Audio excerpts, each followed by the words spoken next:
if you're tuning in for the first time to my live programs, my name is Lamin Tamba. I am Gambian born and bred. Today, I am going to be discussing the events happening in the Republic of the Gambia. And the events I'm going to be discussing are basically relating to the administration of the Republic of the Gambia. Now, to give you a bit of context and background, the Republic of the Gambia has a president called Adama Barrow. And Republic of the Gambia, if you're tuning in for the first time, if you're not familiar with the Gambia, the current president of the Gambia is called Adama Barrow. Gambia is the smallest inland country in the Republic of the Gambia.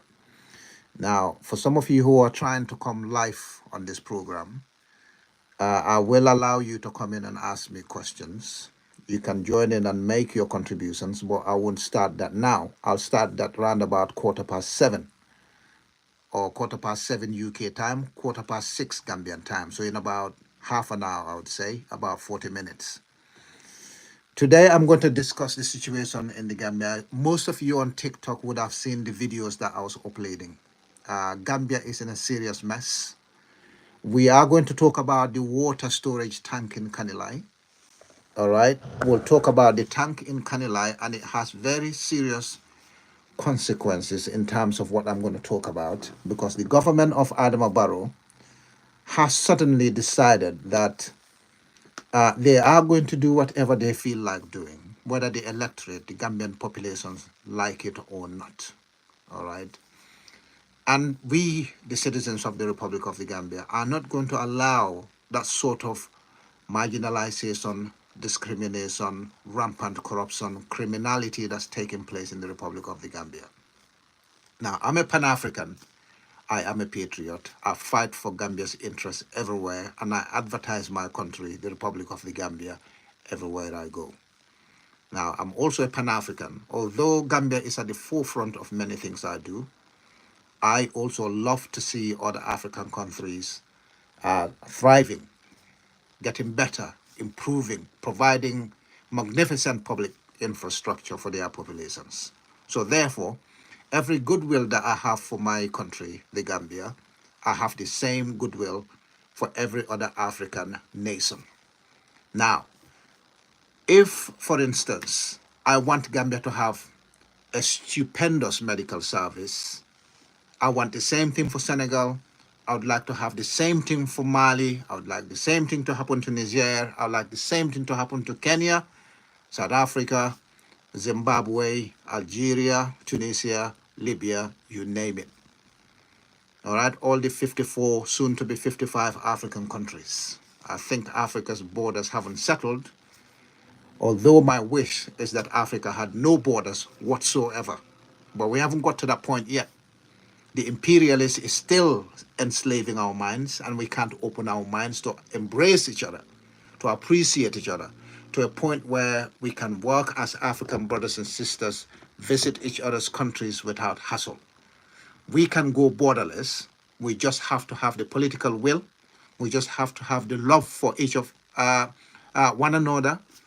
And then we can go borderless. Well, let's go back to Gambia first. I'm just setting the tone for today's TikTok live, YouTube live. You can follow my YouTube channel. It's named Lamin Tamba Bantaba Kacha. Bantaba Kacha is Mandinka for a gathering of people that are having a conversation, dialogue, chatting. That's what it is. So my life altogether is 100% democratic. But that 100% democratic has never lost sight of my African culture. My African culture is at the core of my democratic ideals. So although I want us to have dialogue, I want us to have conversations, I want us all to make our own decisions, at the center of it is our culture, which we have to recognize every step of the way. That's the reason why we're Africans. That's the reason why we're Gambians. That's the reason why we're Malians. We are beautifully diverse. But that beautiful diversity can become one powerful unit, a unit that can become indestructible. Ladies and gentlemen, thank you for tuning in tonight to my TikTok live and my YouTube live. Now, going back to the Gambia, now that you know my ideals are purely Pan African, now that you know my ideals are liberal democracy, I will set the tone for what I'm about to discuss today. Let's start with the ferry scandal in the Gambia. I will talk about the ferry scandal. I'll discuss the water storage tank in Kanalai. I will discuss the creation of a hybrid court in the Republic of the Gambia with the sole intention of prosecuting President Jammeh, despite the Constitution of the Republic of the Gambia expressly barring any attempt to take legal action or set commissions against former heads of states and a serving head of state in the Republic of the Gambia. I'll get to that in a minute. And then we can talk about the secret airport in the Gambia, in Sanyang, which has been established secretly without the Gambian public knowing. We don't know how this airport in Sanyang came about. We don't know who owns it. We don't know whether the government actually knows it exists, and whether the government actually knows that there's an airport in Sanyang in the Gambia, in a town or village in the Gambia, or the government knew it and they kept it quiet because this government is littered with criminals, basically. No joke. So therefore, I wouldn't be surprised that the government of Anambra actually knew the establishment of this airport in Sanyang, in Kombo South, West Coast region of the Republic of the Gambia. And they allowed it to take place because this sort of criminality probably funds the activities of Adama Barrow's National People's Party or certain elements of his government. Now, I will not name names, but I can tell you for a fact that some of the criminality that's taking place in the Gambia today, it's because our top security personnel are involved in it. All right. And this, if you're a good observer and if you've been following me for some time, you would discern the fact that our security services today, in spite of the promise that was made that there will be security service reform, our security services are today in their worst state ever since their establishment. Certainly the Gambia Armed Forces, which was set up in 1984, 1983, or thereabouts. I was a little baby that time, and I have not looked at the establishment of the Gambia Armed Forces. I think 1984, 1985. Today, the Gambia Armed Forces are in their worst state ever, and this is an armed force which protected the Republic of the Gambia for a good 35 years without issues. Right? Now, the government of Adam Barrow doesn't trust the Gambia Armed Forces for one reason or the other. But let's go back to the ferry scandal, which is the first topic. I'll touch on other issues along the way. Now, Gambia has the mouth of River Gambia, one of the main crossing points in the Republic of the Gambia, from the south bank of the Gambia to the north bank of the Gambia. For those of you who are not familiar, and I know a large section of my followers, my colleagues, my friends, are not familiar with the Gambia. They're actually based abroad. To set the tone, to paint that picture clearly for everyone that follows me and anyone that's watching this TikTok live and YouTube live, Gambia has been naturally divided into the north and the south by the River Gambia, which stretches throughout the length of the Gambia. At the start of the River Gambia, not the source, at the beginning of it is the mouth of the River Gambia.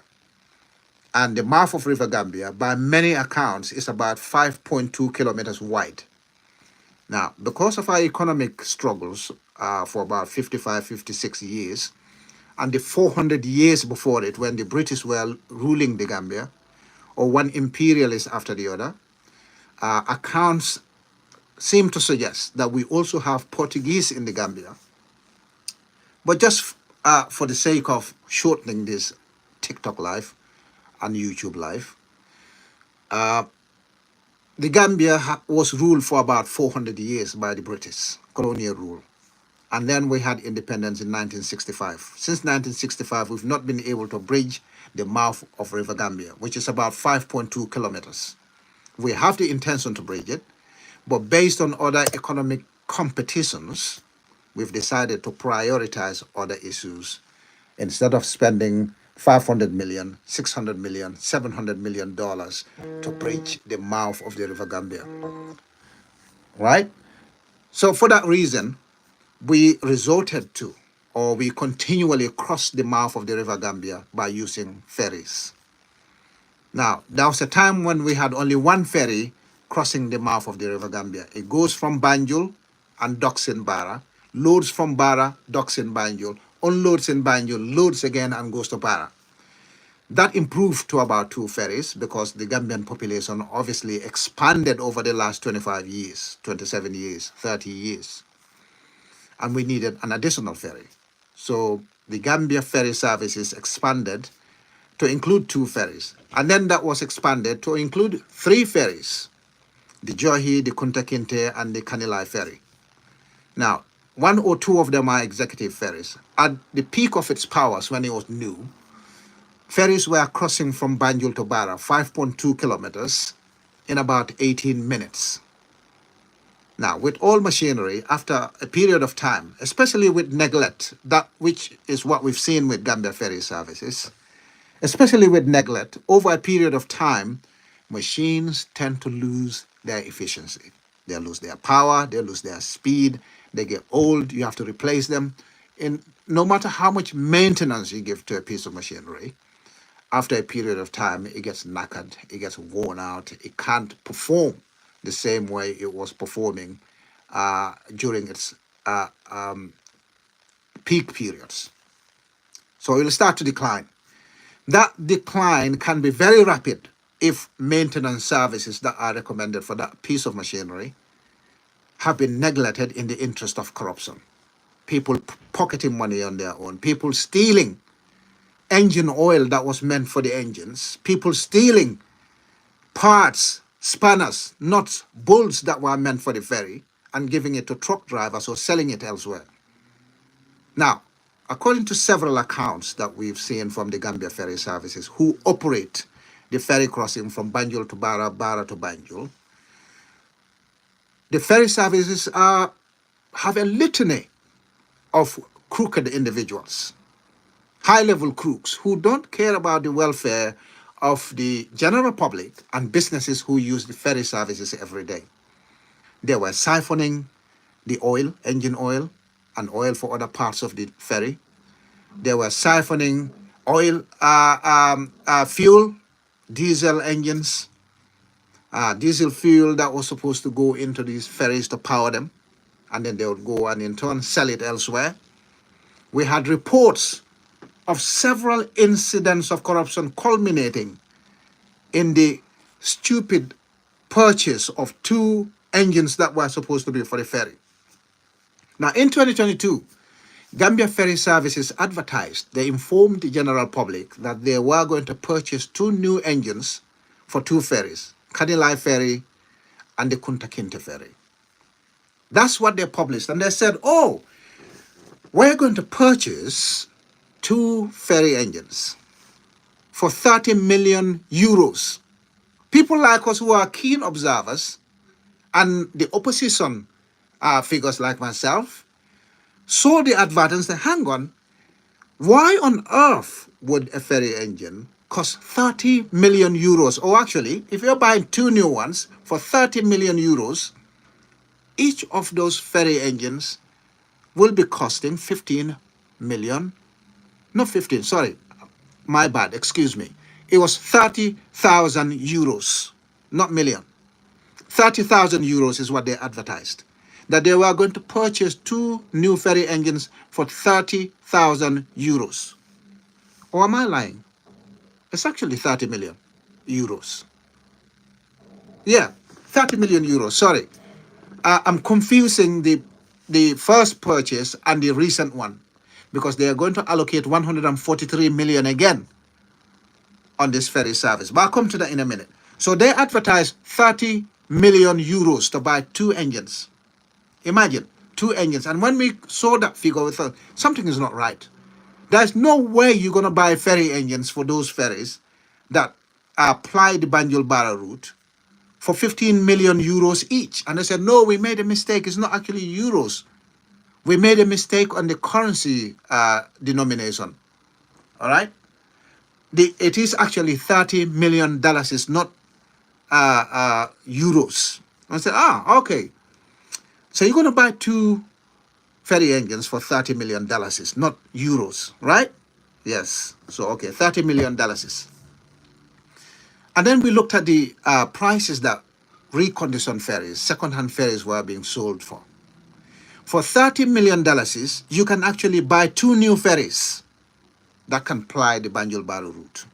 For $30 million, we can buy two new ferries and still have some change from it. Why then are they going to buy just engines to replace the old engines on the Kunta Kinte ferry and the Kanilai ferry? For what reason? Based on what justification would the Gambia Ferry Services spend that obscene amount of money just to buy engines for ferries rather than purchasing brand new ferries for the general public?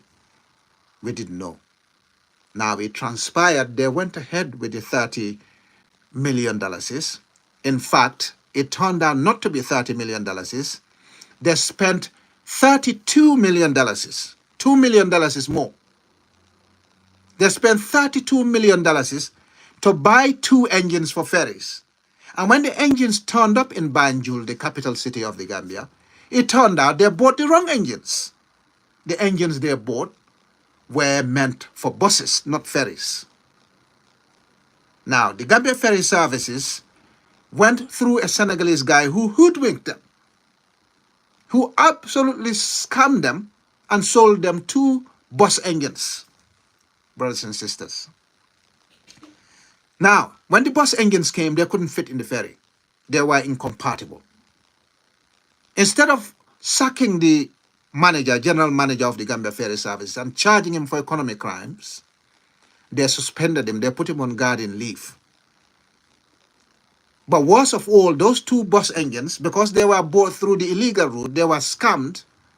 The government of the Gambia could not recover the $32 million. It's gone down the drain. Probably the kickbacks from it, from that 32 million, the amount of money that they made from it via the backhanders, they cannot go back to the seller of those engines to say to them, actually, you sold us two engines, have your engines back, give us back our money.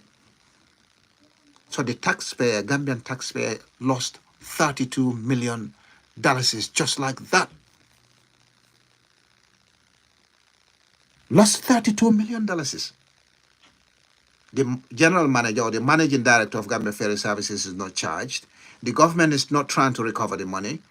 The ferries went crocked. The ferries stopped working. As you saw with the videos I shared last week,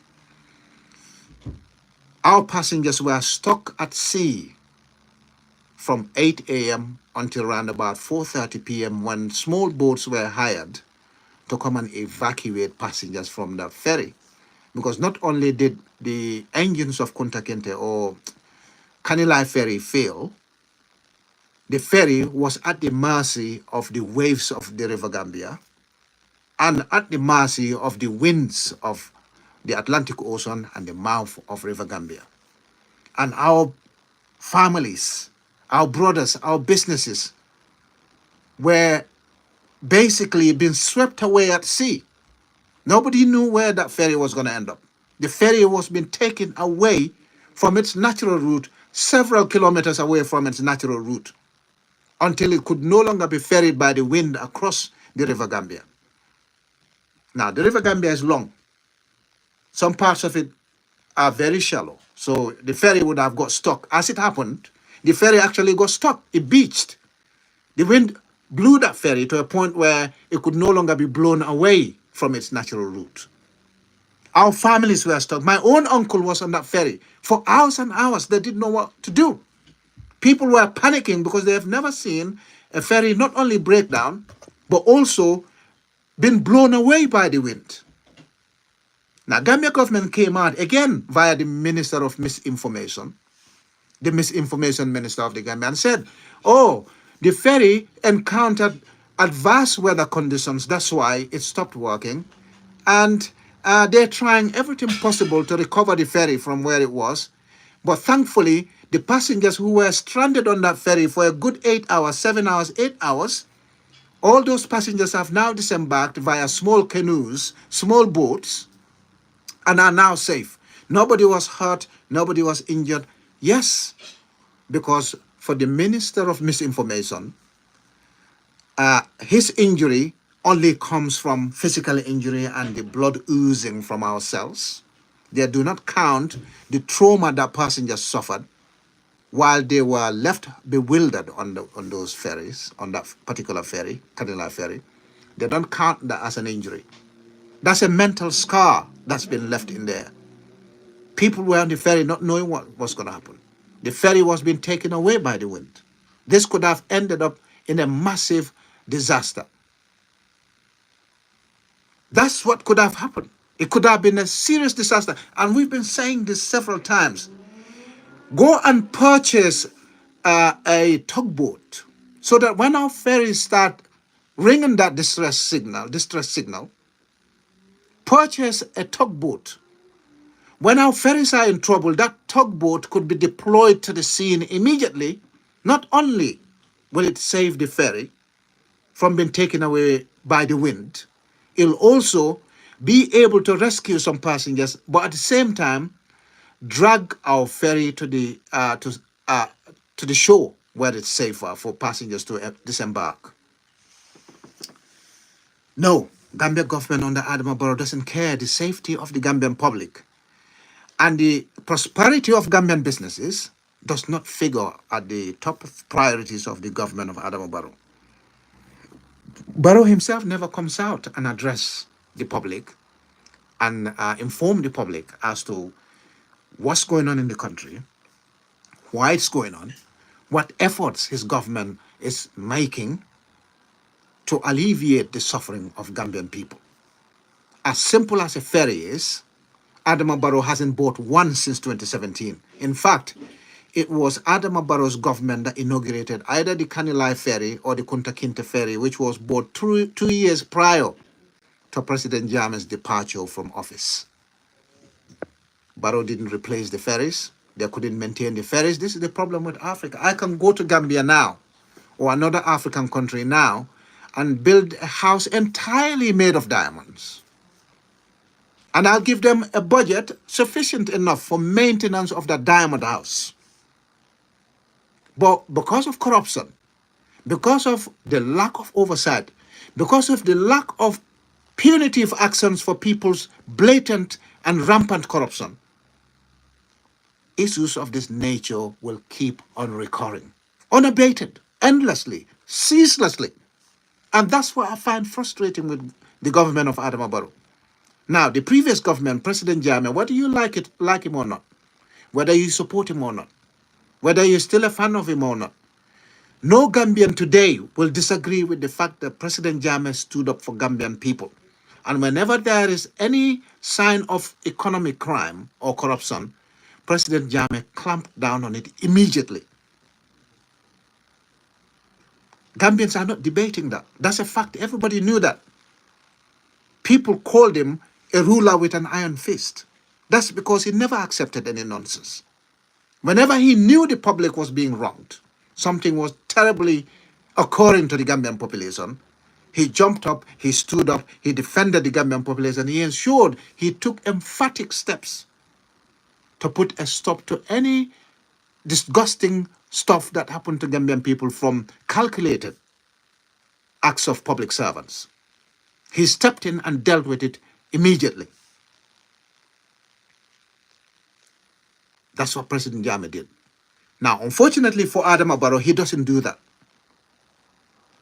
Adama Barrow is the total opposite. With President Jammeh, he put national interest before party interest or individual interest. With Adama Barrow, he puts his party's interest before national interest. If you steal $10 from NPP's wealth, Adama Barrow will clamp down on you straight away. You'll be sacked. You'll be dismissed. You can swindle 148 million Gambian dollars like the Ministry of Health under Dr. Amadou Samate. $148 million went missing.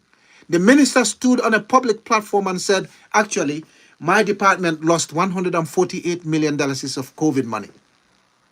He's still a minister today. I've got theories of where that $148 million went. And I know why the minister was not sacked, because the minister said the money's gone missing, but we know where he put that money, where he and the Ministry of Health put that $148 million. The day of reckoning will come without doubt. It's going to come without fail. We will know where that $148 million went. I know, but because I can't lay my fingers on the paperwork, I can't publish it. But I know in 2021 where the bulk of those COVID funds went.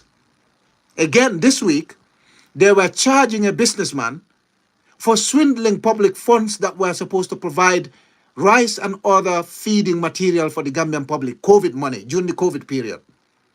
One businessman and his partners in crime in the government of Adama Barrow decided to supply just 30-40% of 100% contract that they were awarded to supply food to the Gambian public during the COVID period. All those bags of rice that were supposed to go to the poor public, poor Gambians, all those funds were diverted into something else, and they shared the proceeds of their crime between themselves. And now the poor businessman is facing prosecution for a crime that probably includes public officials. Where was the oversight when the contract was given to him? Why did they pay him all that money before he even fulfilled his part of the contract? Why would you pay that entire lump sum for the supply of rice, bags of rice, 50 kg bags of rice to the public? You don't do that as a government. But I know why they did it during that period, because all of them were scrambling for campaign funds to re-elect Adama Barrow by buying the voters, corrupting the voters, violating the election decree 1996, so that they can retain Adama Barrow by any means necessary, by all means necessary. Morally, immorally, they didn't care. Meanwhile, our own hospitals can have surgical gloves. They can't have blood bags. They can't have water. They can't have anything. So from the ferry, $32 million is gone in the drain. Now they want to allocate another $148 million to the ferry services, to buy new ferries, to buy new engines. $148 million is just for ferries. Well, maybe they're going to buy the Gambia 7-star ferries for once.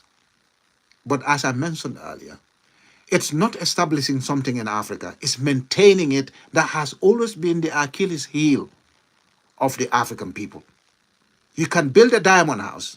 You can give them adequate budget for that diamond house to be maintained for 50 years. They'll rather take that money and pocket it instead of spending it on the diamond house and making it sparkly for the next 50 years. That has always been the bane of African administration. Has always been. Under President Jammeh, he clamped down on it. That's why, for the 22 years of President Jammeh, it's the first time that the Gambia realized its rapid development. It became a probable nation, to a point where Gambians were becoming intellectuals on Gambian soil without leaving the shores of the Republic of the Gambia. So, millions are being lost at the Gambia ferry services. They've taken us back to the 1950s and 1960s for the stories that I was listening to when I was young, that when people went to the Kerewan Bridge, the Kerewan River in North Bank region, people had to wait for low tide before they crossed the river. And sometimes they have to piggyback on each other. They have to carry each other. They have to take their shoes off.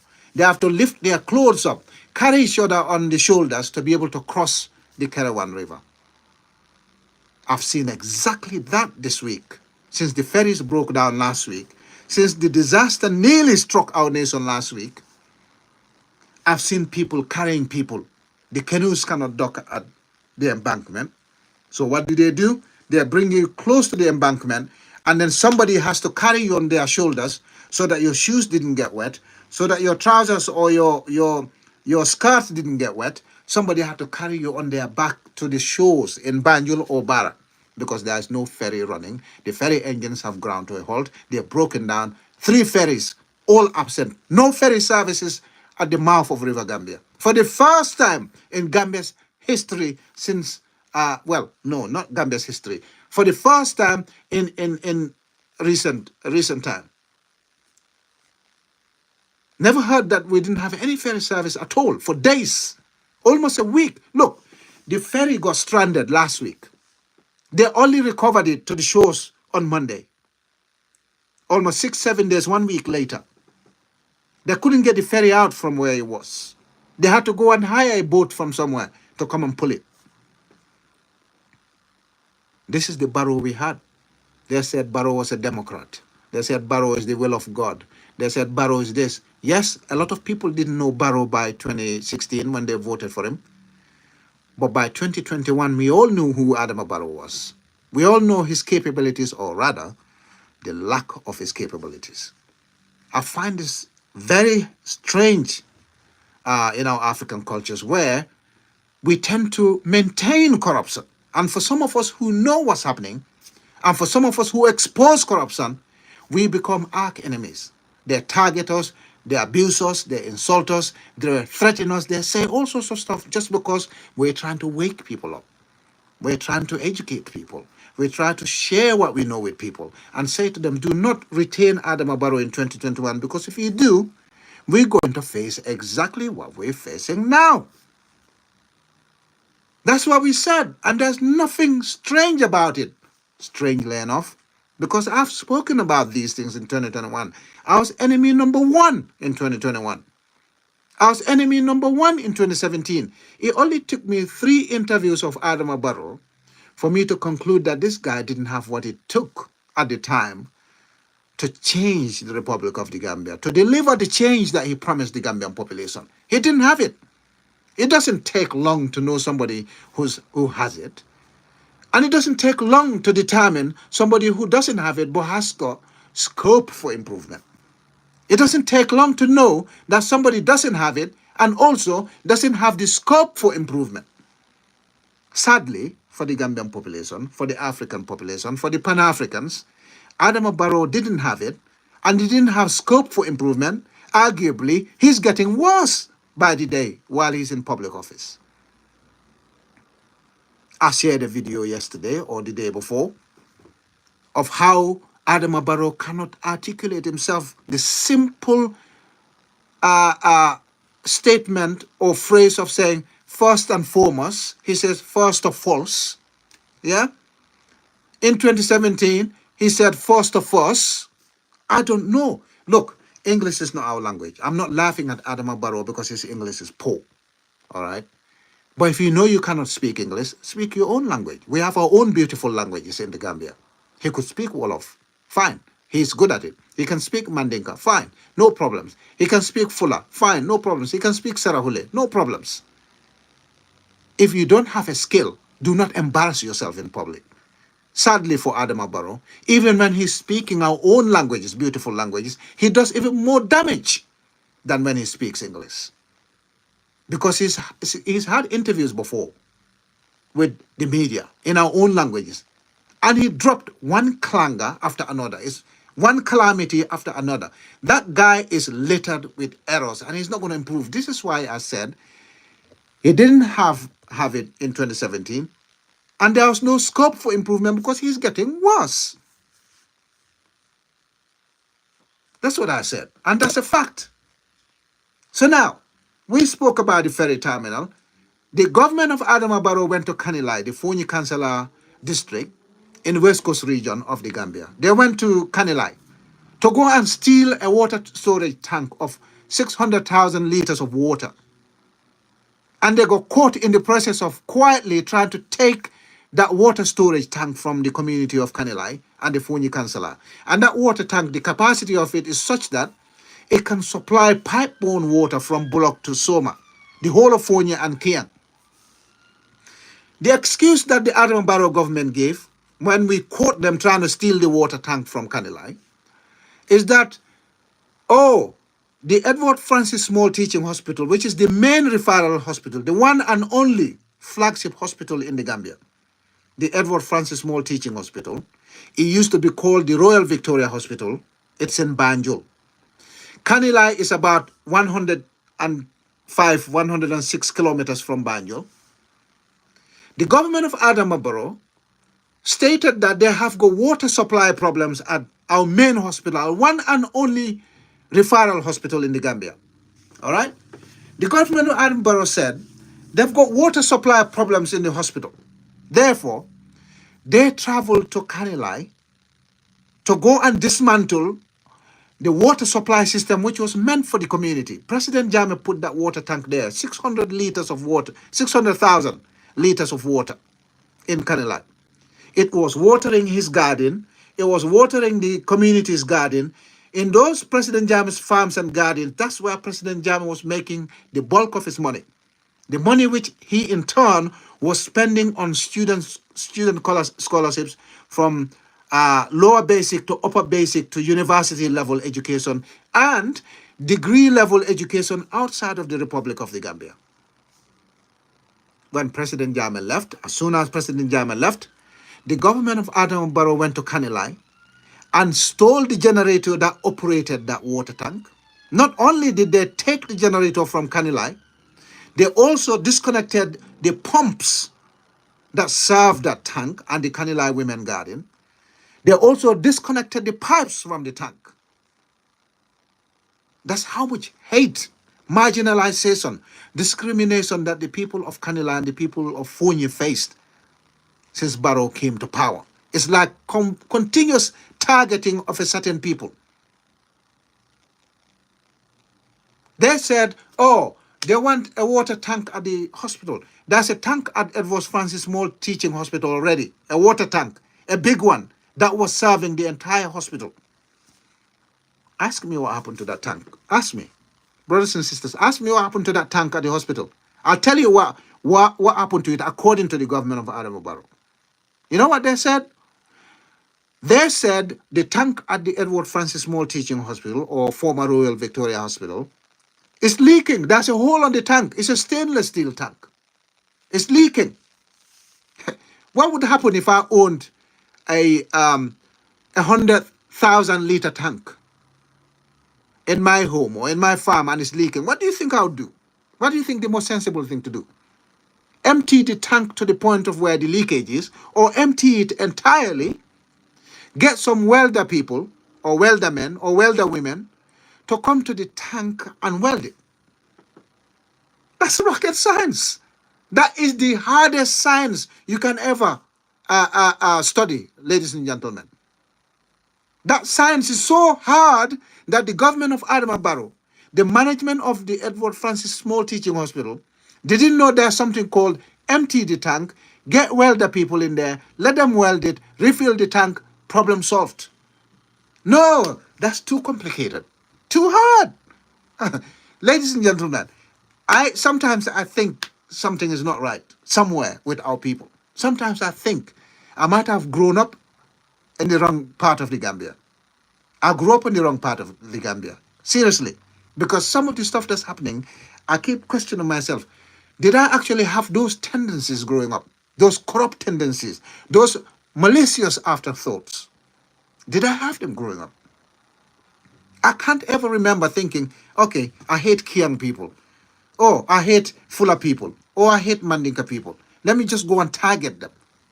Oh, a Fula man has got cattle and I don't have any. So I hate him because he's better than me. I never had those tendencies.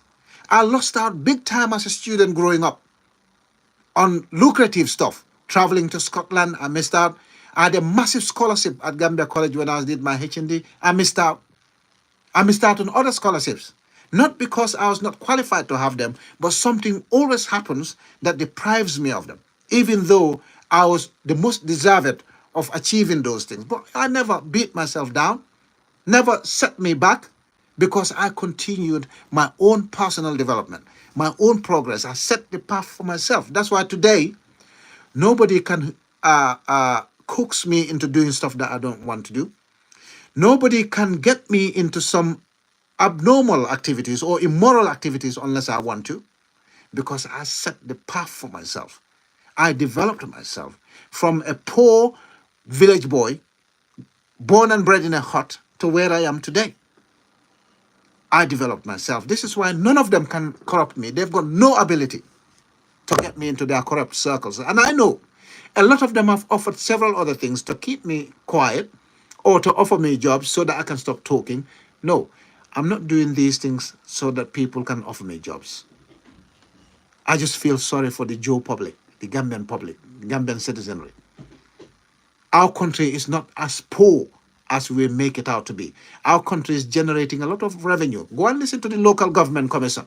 You will be shocked at how much money our local authorities, our councils in the Gambia are making. You will be absolutely gobsmacked.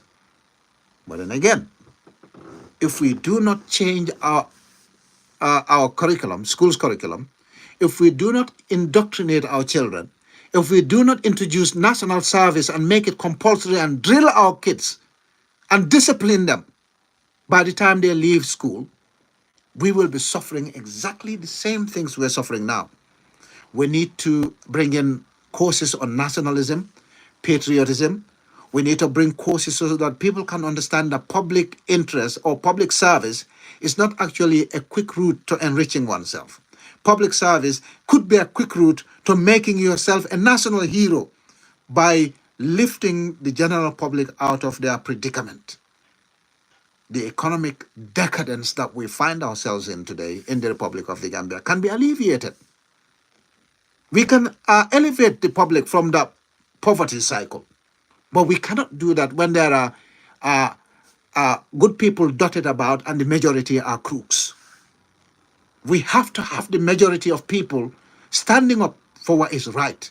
The majority of people upright, fighting corruption left, right, and center. If we have the odd person here and there fighting it, we will be fighting a hopeless battle. And that's the kind of hopeless battle that we've been fighting since 2017 and is getting worse. Now, the government of Adama Barrow went to Kanilai to steal that water tank from the poor Kanilai community, poor Kanilai village, Fonyi Kansala village, Fonyi community, Kian community, because they don't have money to buy a water tank for the Edward Francis Small Teaching Hospital. Guess what? 2 weeks later, the government of Adama Barrow took taxpayers' money. Listen to this, brothers and sisters. 2 weeks later, after the scandal of trying to steal the water tank unsuccessfully, now that tank could be connected to serve water for the whole of Fonyi and Kiang. And I think now we should consider that project. Connected so that we can have pipe-borne water in Fonyi and Kiang. Now, instead of buying a water tank for the hospital, and I can tell you that the hospital, Edward Francis Small Teaching Hospital, actually had 5 tanks of water installed recently before they went to try and steal the one from Kanilai. My conviction is they didn't go to Kanilai to steal that tank for the hospital. The hospital was the most convenient excuse to say, I'm doing a Robin Hood, stealing from the rich, serving the poor.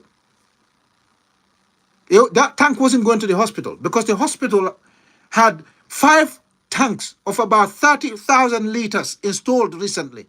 5 tanks of 30,000 liters installed at Edward Francis Small Teaching Hospital last year, towards the end of last year.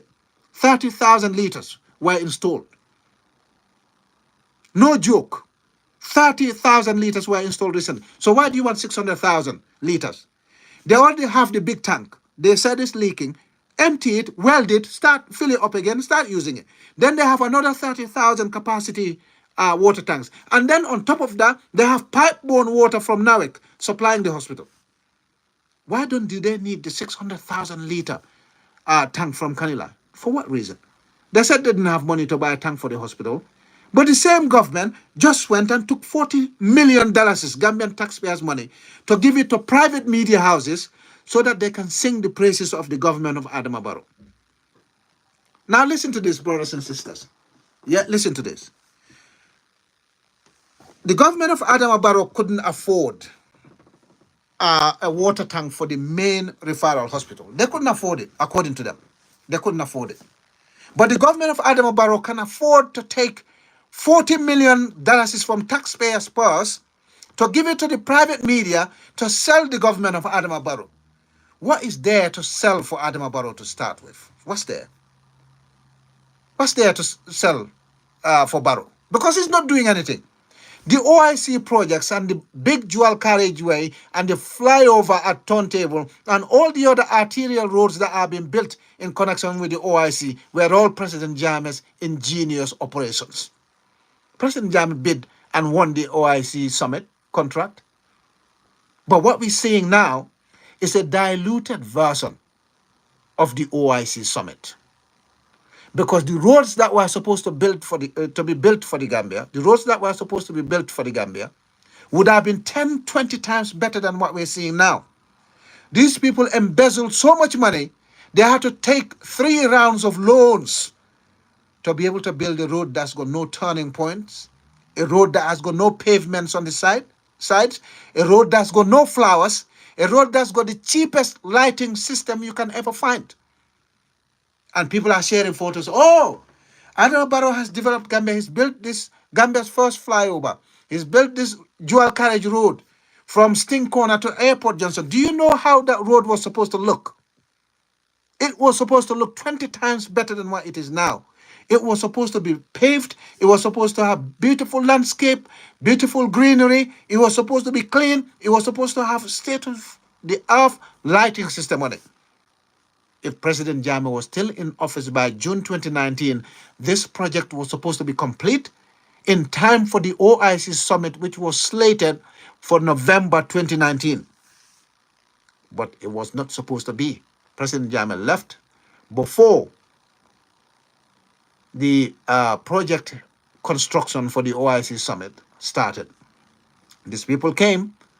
The first sponsors of the OIC summit pulled out because they didn't believe in Adama Barrow and his government. Just like me, I never believed Adama Barrow and his government. They pulled out. So Barrow government went to Saudi, took loans in the name of OIC. They went to China. They went to many other places, took loans. I think African Development Bank or something like that is the last one they wanted to take loans. Because the first loans they took, they embezzled them. Couldn't go anywhere. They couldn't make any traction at all. So what is there to sell for Adama Barrow? Why would the government of the Gambia, that's illegal in the first place. Why would the government of the Gambia take taxpayers' money and directly pay private media houses so that they can sell Adama Barrow's agenda? What agenda? You're only going to lie on behalf of Adama Barrow. There's nothing to promote Adama Barrow for. You know what? If you do your job and you excel, and you implement projects that alleviate the suffering of Gambian people, projects that improve the livelihoods of Gambian people, that alone will sell you. The government doesn't need private media to sing their praises. We don't need griots to sing for Adama Barrow. You do your work, you excel, and the public will see it. What the public are seeing now is the OIC summit roads, about 20 of them plus that dual carriageway, that were brought to the Gambia thanks to the sweat, blood, and tears of President Jammeh and his government. Not Adama Barrow's ingenuity. He's got no ability. He's done nothing. Since he came in, he's been implementing. Since 2017, he didn't buy a new ferry. Maintenance became a problem. The public's lives were risked. Now the OIC summit, instead of doing stuff for the hospital of the Gambia, he's taking 40 million from taxpayers, poor Gambian taxpayers, who cannot get medicine in hospitals, no ambulances in hospitals, no water in hospitals, electricity keeps getting cut, we're struggling with oxygen, we're struggling with blood bag, maternal mortality is high, Gambia is in a perilous state to total destruction. That's where we are. So what? The media is going to go and tell Adama Barrow that you are building a castle in the wind or in the sky? Because that's the only thing they can say. They're going to lie on his behalf. What's there to sell? In fact, the OIC summit, a good friend of mine who knows what's going on said that most of the Arab Islamic State presidents and kings, they're not going to come to the Gambia. Even if they come to the summit in the Gambia, they'll be staying in Senegal, fly in the morning because it's 25 minutes flight to the Gambia. Maybe the ceremonial stuff takes another hour either side. So within 1 hour and 45 minutes, You'll get your ceremonial departure from Dakar, land in Banjul, get your ceremonial departure from Banjul Airport, and go to the OIC Conference Center at the Sir Dawda Kairaba International Conference Center, which is again built by the government of President Jammeh. Sir Dawda Kairaba Jawara International Conference Center, built by President Jammeh. That's where the OIC summit is going to take place. That's the rumor. But this source of mine that told me that only the village development committee people, that's an exaggeration. But it's only representatives of foreign affairs ministries of these Islamic states that will be coming to the Gambia. If their kings and presidents come, because there's no such facility that will house them, the construction of the five-star Radisson Blue Hotel in the Gambia failed because the chap they gave the contract to was busy pussyfooting, sleeping around with girls who basically took broken glasses of broken bottles and cut his front man with it. Sorry to be rude, but that's how annoying it gets sometimes.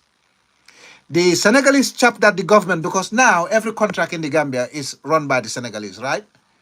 Everything. Our energy sector entirely depends on Senegal and car power now.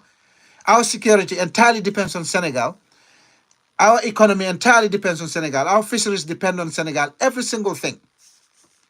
The government of Adam Barrow gave Abdoulaye Cham or something like that a contract, a Senegalese guy, to come and build Radisson Blue Hotel, a five-star Radisson Blue Hotel, to house the high-level delegates of the OIC states. He's come to Gambia and start sleeping around with Gambian girls. Gambian girls being smart, broke bottles somewhere, took the glass from the broken bottles and cut his front man with it. Now he's embroiled in bitter legal battles with the same Gambian girls he was sleeping with. Instead of building us a five-star hotel, it ended up being a massive scandal in our law courts. So the Arab delegates, according to my source, will likely stay in Dakar, fly into Banjul, attend the summit, go back to the airport, fly back to their opulent hotels in Dakar, because Gambia is subpar, is of substandard accommodation facilities for them to stay in the Gambia. Now, if that doesn't happen, they will send their low-level representatives to come and attend. You might get the odd president here and there attending, but what was supposed to be pomp and ceremony, what was supposed to be magnificent, a ginormous public fair, has been watered down and diluted to a point where the summit is coming in about 3 weeks and it doesn't even look like there's a summit in the Republic of the Gambia. There's no movement. Imagine this was President Jammeh in power now, constructed all those beautiful roads for the Republic of the Gambia by 2019, and November 2019 came. Imagine President Jammeh. We would have seen something else. But you know what? Nobody will remain in power forever. Nothing lasts forever. But the unceremonious departure of President Jammeh from the helm of public administration in the Gambia has set us back a long period. Well, we've seen people climbing on each other's backs to cross the river Gambia. That's taking us back to the 1950s and 1960s.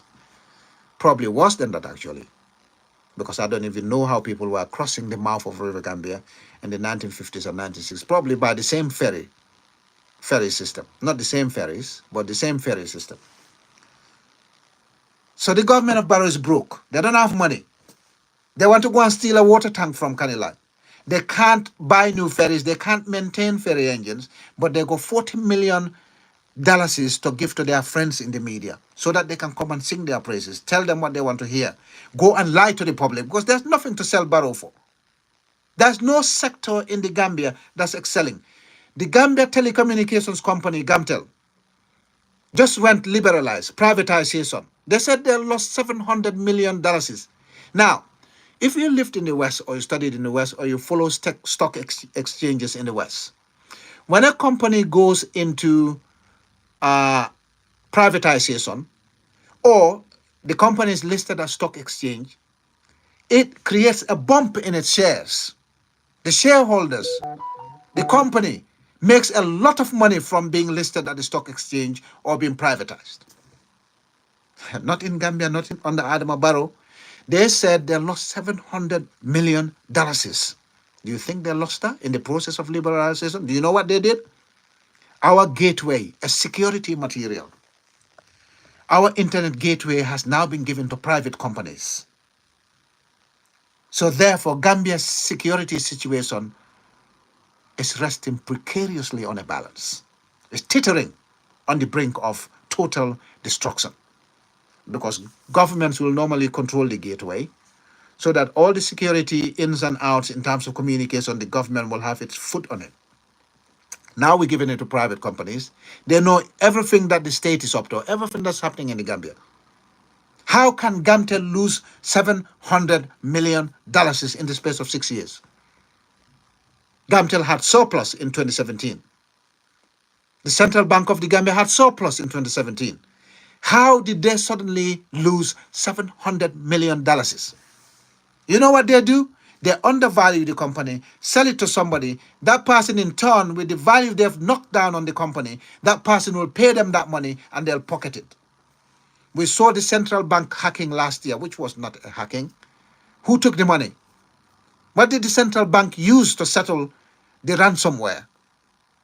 You know, guys, if I want to talk about the government of Adama Barrow, I'll spend several shifts talking about it. Endless, rampant corruption. They do it in broad daylight. And they get away with it because under President Jammeh, there will be repercussions. By now, heads will be rolling at Gamtel. By now, heads will be rolling at Gambia Ferry Service. By now, NAWEC will be in trouble. Gambia Ports Authority will be in trouble. The people who try to steal the water tank from Kanila will be in trouble. Every single thing that's happening now is happening with impunity. There's no repercussions whatsoever. People do it and get away with it. But look at this. 7 years they've spent trying to hunt President Jammeh. Now they're going to court. This will be my final topic, by the way. The government of Adama Barrow going to court again to violate constitutional provisions of the Republic of the Gambia. The Constitution of the Gambia says in Schedule 2, paragraph 13, subparagraphs 1 to 5. If you don't believe me, go and look at it because I know these provisions very well. To my fingertip. I don't even have to look at the Constitution now. I tell you which sections and what they said. Maybe not verbatim, word for word, but I know exactly what the Constitution of the Gambia says in Schedule 2, paragraph 13, subparagraphs 1 to 5. Now, in law, they always say equity will not recognize a wrong. That means if something is wrong, you cannot profit from it. You cannot set any other legal base on top of an illegal foundation. That's what the law in common law countries says. Oh man, TikTokers, you're gonna lose me. It says I've exceeded my time. My TikTok life is gonna end. But if it ends, I'll continue. All right? So it's gonna end in about 58 minutes. So I don't know why it's doing that. This is my first TikTok live. I didn't know it had I didn't know verify.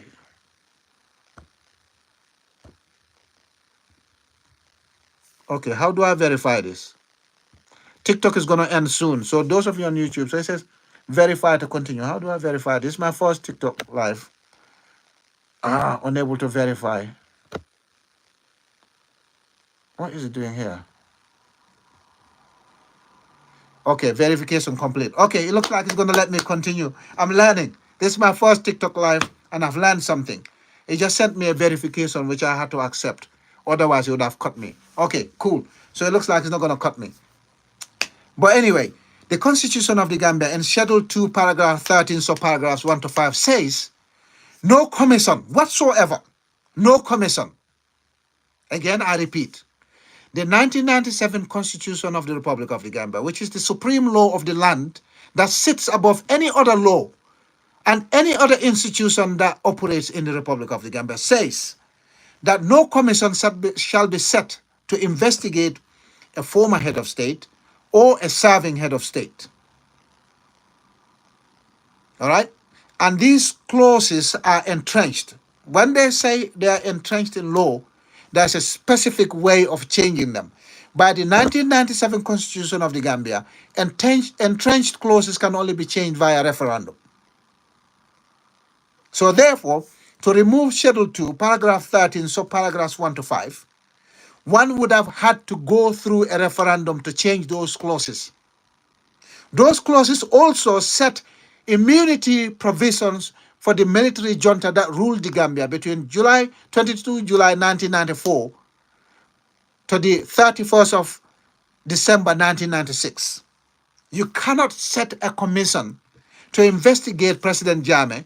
You cannot set a commission to investigate President Jawara beginning the 1st of January 1997 to date, because the 1997 Constitution of the Republic of the Gambia is still valid. You cannot set a commission to investigate President Jawara or to investigate President Jammeh or to investigate President Barrow himself for any act or omission that occurred in the Gambia from the 1st of January 1997 to this particular second that I'm talking to you right now on TikTok and YouTube. You cannot, because it's illegal. The Constitution bars any attempt to set a commission, and equity law says equity will not recognize a wrong.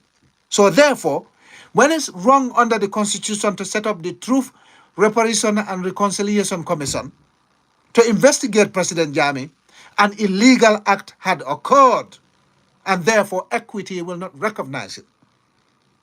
But of course, as I said before, the rule of law, the Constitution, the Criminal Code, the Economic Crimes Act, the government of Adama Barrow doesn't care about these. But what Barrow doesn't know, that there is something called precedence in law. Now, you set a dangerous precedence.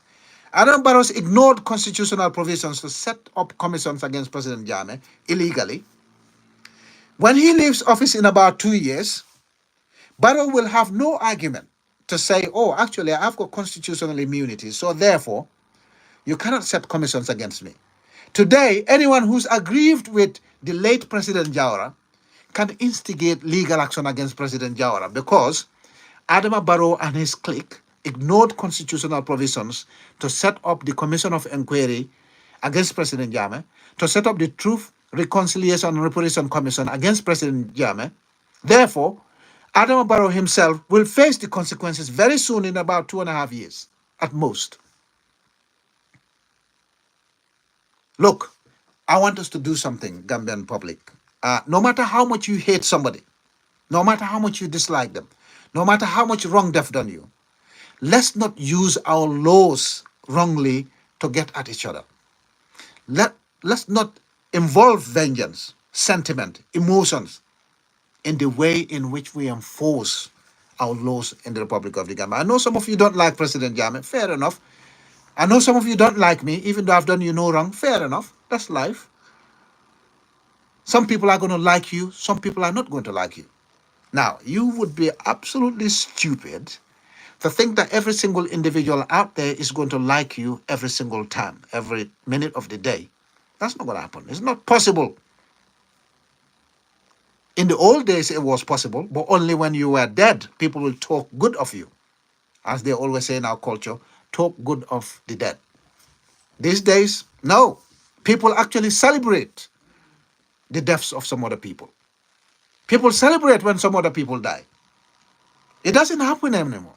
So therefore, if we go to section 69 again of the 1997 Constitution of the Republic of the Gambia, it says you cannot take action against a former head of state or a serving head of state. Section 69 of the 1997 Constitution of the Republic of the Gambia adds immunity provisions to former heads of states and serving heads of states on top of Schedule 2, paragraph 13, subparagraphs 1 to 5. So there are two separate provisions in the 1997 Constitution of the Gambia that make it illegal for anyone to set up commission against President Jammeh. So therefore, equity law will not recognize that wrong. But under Barrow and his judiciary and his Ministry of Justice, because they wield the power now, they've got the power in their hands, they can engage in illegality and the general public will not do anything about it unless we want to go and protest. They will get away with it. They know what they're doing is wrong. But because we're powerless to stop them, they will go ahead and do it. However, the beauty of it is the TRRC itself, the Act, TRRC Act 2017, has got immunity for the councils and for the employees of TRRC, the commissioners. We can ignore that too. A day will come. We can ignore that. And we remind them that you ignored the constitutional provisions that gave President Jawara, President Jame, and President Barrow immunity provisions. You ignored them to go and commit a wrong. So therefore, if we ignore the immunity provisions in the TRRC and the Commission of Inquiry, the Jana Commission, if we ignore the immunity provisions to take action against Adama Barrow and the Chief Justice of the Gambia and the Minister of Injustice of the Gambia, you cannot complain because you set those dangerous precedences. You did, not us. We are warning. I've been warning since 2017 September when these two acts of Jana Commission and the TRRC were set up. Nobody was listening to me. Some of them who were my enemies in 2017, who treated me as their enemy, are now good friends with me because they've seen what I was saying in 2017 has all come to manifest. Has all manifested. It's all come out. We all seen it. Today, people who hated me in 2017, 2018, 2019 are now some of my ardent, avid followers. We're big friends now because they've seen something that I saw years before. Now they're beginning to see it. People who hated me in 2021 for refusing to support Adama Barrow are becoming good friends with me again because I told them Adama Barrow has got no interest of bringing back President Jammeh and giving him his immunity provisions, according him his immunity provisions, and giving him the ex-presidential benefits. They're friends with me now. All the people who were calling me names in 2021, just because we refused to allow the re-election of Adama Barrow, are now becoming good friends of Lamin Tamba again. People who didn't like me 2017, 2019 are good friends again because they know that with everything that they said against me, my first position is, let's get Gambia out of the difficulty it's in now. President Jammeh is not a priority out of those things. You're breaking the law. What's the point in having a constitution if you're not going to abide by its terms? What's the point? What's the point in having a constitution? A constitution is a document or a set of documents that set out the conduct of the government, the relations between the institutions of government, and the relationship of the government, its institutions, and the general public. It sets out how we must conduct ourselves in public administration.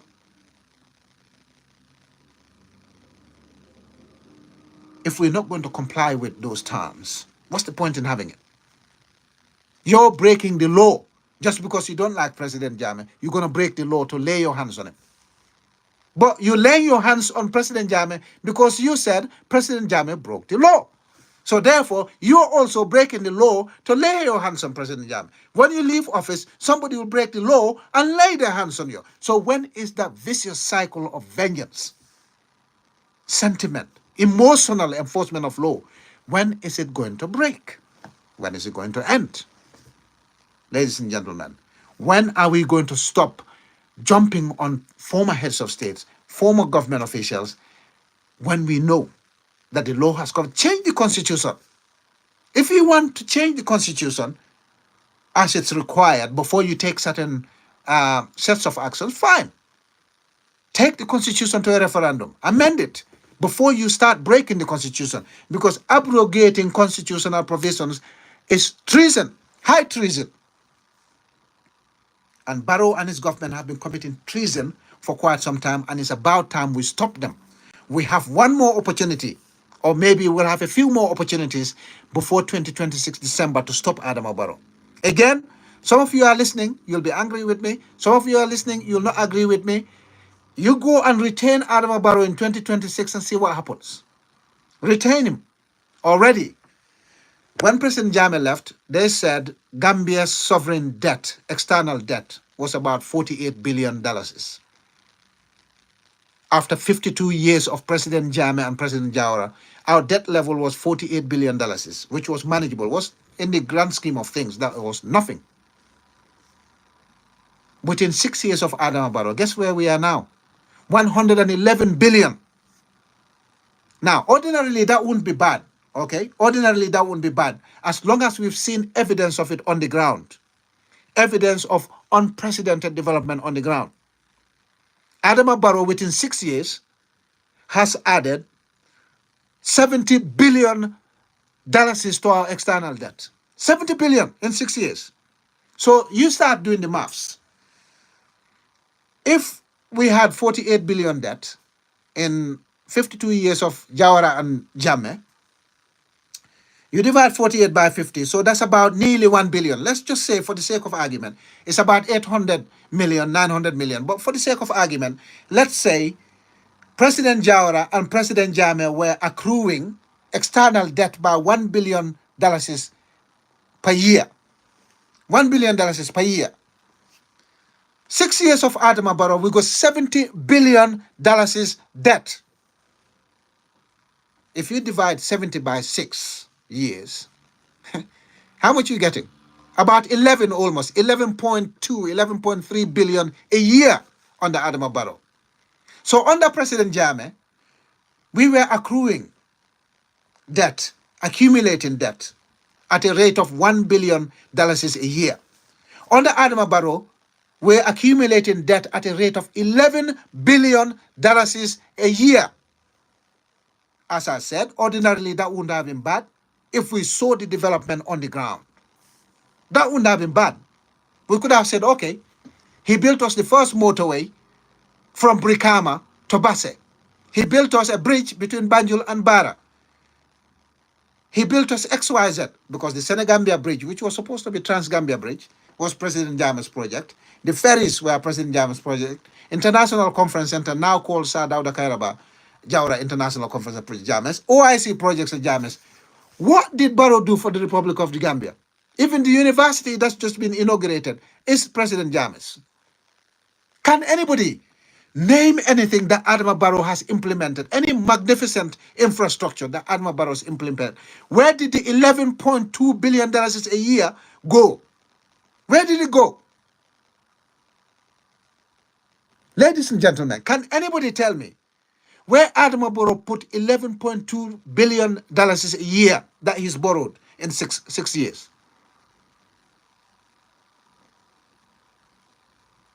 You tell me. I don't know. What did he build? Renovated the State House via single sourcing illegally? He didn't put them out to government tender. He gave them single sourcing, corruption. 5 State House projects were done via single sourcing, corruption. They said President Jammeh stole money from the Social Security and Housing Finance Corporation and built rural electricity, built rural internet connectivity, built rural water supply. What kind of theft is that? When you take money from the government coffers and build it for the benefit of the general public. Every single inch of Gambian soil has got mobile data, broadband connection now. Every single inch. That money came from the money that President Jammeh's government took from Social Security. The same thing for rural electricity. The same thing for rural water supply. How can that be money stolen by President Jammeh? Now, this is the funny part. President Jammeh did that procurement properly with the help of Ami Bensouda, the lead counsel of the Janneh Commission, the Commission of Inquiry. That 1 billion was taken from Social Security to spend on Gambian people. Just like every other government does. They take money from one department and spend it in another department. They take it from another department and spend it on another department, because government departments are wealthier than each other. Some departments do not generate that much revenue. The others generate a lot of revenue. So it's the job of the finance minister to balance the books on a regular basis. Take from left, spend from right. Take from right, spend on left. But Barrow government itself went to the same Social Security and Housing Finance Corporation and took money and bought Gambia Transport Services Corporation buses for the general public. Who's seen those buses? Where are the buses that Adama Barrow government bought? Where are they? 50 of them. Where are the buses? They went and they didn't do it. GIEPA was angry with the procurement of those buses. Barrow government didn't do it. They went to the same place, Social Security, and took the money from there to buy the buses. But instead of doing it the right way, like President Jammeh, they didn't doing it the right way. So if he said President Jammeh stole money from Social Security to build rural water supply, rural electricity, rural internet, you gone and taking money from Social Security illegally, the wrong way, to go and build, to go and buy buses for public transport. Who has seen those buses?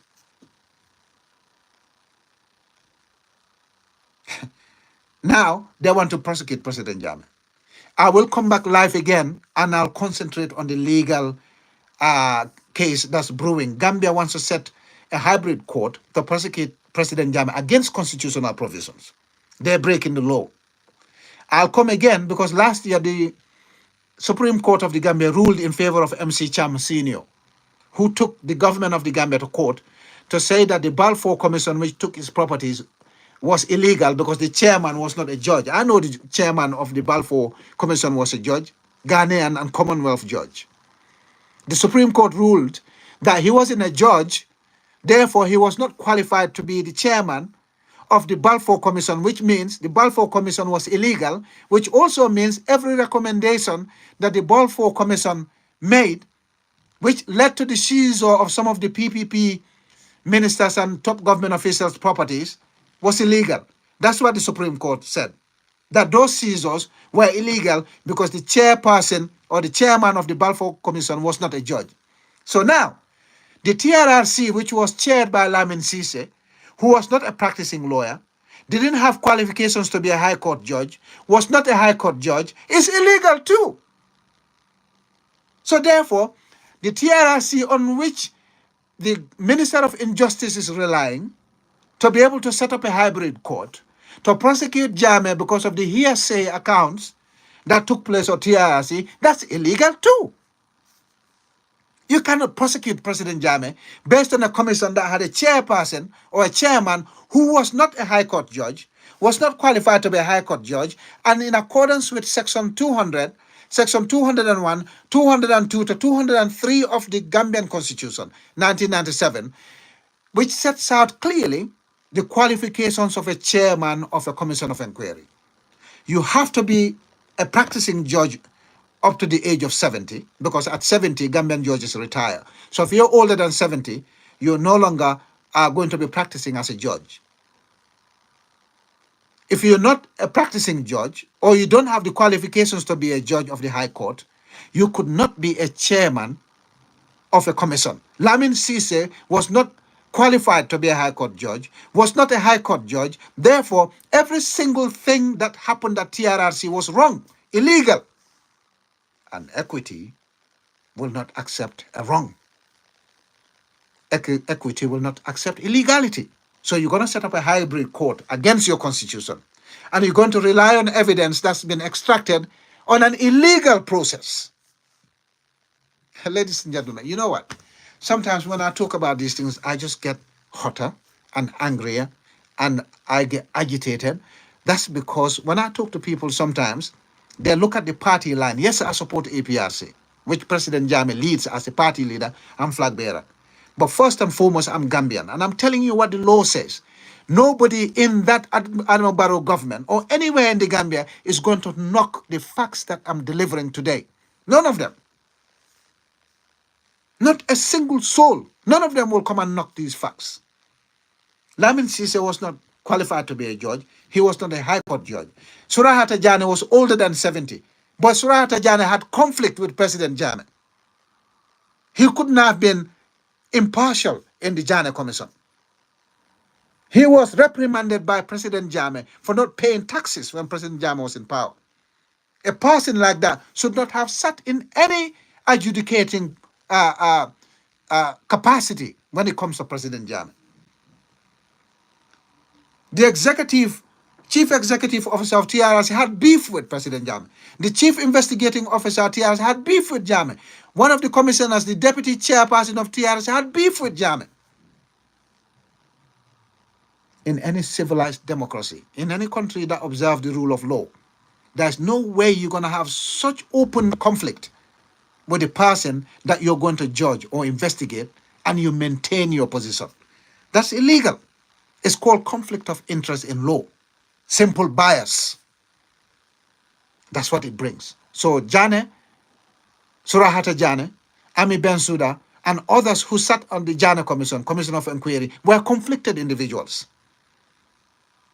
The chairman of TRRC, the deputy chairman of TR or chairperson, because he's a woman, the executive director or chief executive of TRRC, the chief investigator of TRRC, and several others who were in TRRC had a bone of contention with President Jammeh. They're conflicted individuals. They're angry. Some of them picked up guns to try and kill President Jammeh. First and foremost, the commission was illegal constitutionally. Secondly, it's illegal because you employed people who already had issues with President Jammeh. Thirdly, you're setting up a hybrid court to investigate President Jammeh when a hybrid court is not allowed under our current constitution. It's not part of our court system. Go and change the constitution and then institute a hybrid court, which will be mandated by the constitution before you start any process. If you don't do that, you're committing wrong. Therefore, if the Gambian public want to commit wrong to stop you, you cannot blame them. It's wrong versus wrong. Criminality versus criminality. And on that note, ladies and gentlemen, I'll come back and talk about the TRRC specifically and our constitutional provisions. And I'll talk about the hybrid court and its baseless constitutional foundation. All right?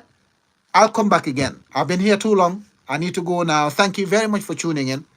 I'll be back again. We'll discuss this matter again. I will come here regularly on TikTok and on YouTube because Facebook has censored me. Facebook doesn't like my Pan-African presentations. They hate the people who are trying to help liberate the mother continent of Africa. Facebook has been sanctioning me since 2022. And some of our work we were doing with the Global Pan-African Network, with loads of other Pan-African networks that I'm part of throughout Africa.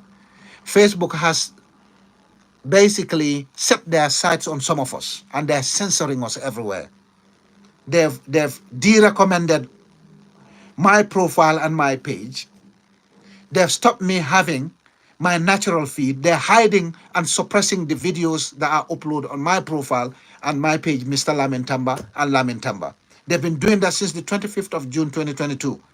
They've heavily censored my profiles on Facebook. So therefore, I'm going to avoid that CIA tool and the FBI tool called Facebook as much as I can. So I'll come live on TikTok. I'll come live on YouTube when I get the opportunity. Because for me, I don't want knowledge to be monopolized. I don't want any lies and deception to prosper. I don't want corruption to prosper. Therefore, everything I can do to educate, to liberate, or anything I can do in the process of educating to liberate the African continent, the African child, I will do that at every opportunity and any opportunity.